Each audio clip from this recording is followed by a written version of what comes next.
Sense of balance in sports. The sense of balance is the most important system that supports motor skills. It helps the child get up to walk, and allows for agile movement. It is also behind the demanding movements that sports often have. Thus, it is not too much to say that it is the main sensory system in the sport.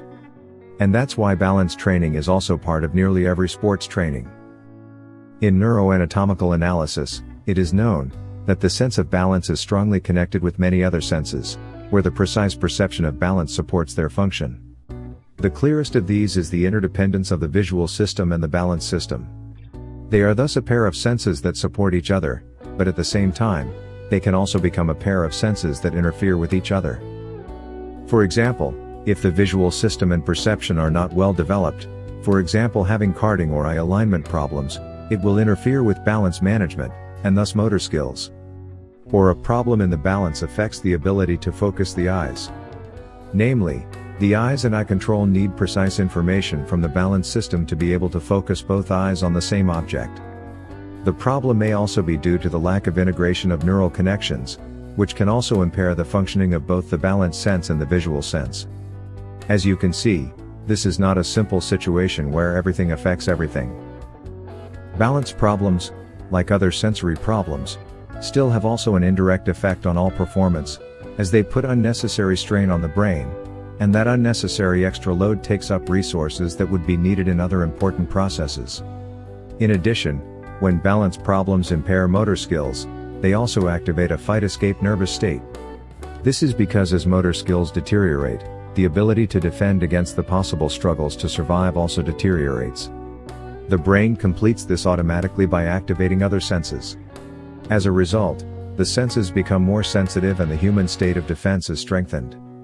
At the same time, a man can become more aggressive and the ability to concentrate is more easily impaired. This change in temperament is clearly seen in school children, who often have deficiencies in balance. As their balance improves as a result of training, it also affects motor skills, mood, and temperament. In other words, the balance system has extensive networking and neurological linkage and a strong effect on other senses. It has a strong effect on motor skills, and it has even an effect on temperament. So it is not too much to say that it is the most important sense for sport. Therapy. In sports, balance management has traditionally been practiced with various leveling exercises, where a demanding and difficult balance situation is created. However, it does not necessarily improve the conditions for managing balance, it only engages in survival with given neural structures. The neurophysiological approach to this problem is different, starting with the creation and construction of the best possible conditions, after which traditional balance exercises are more effective.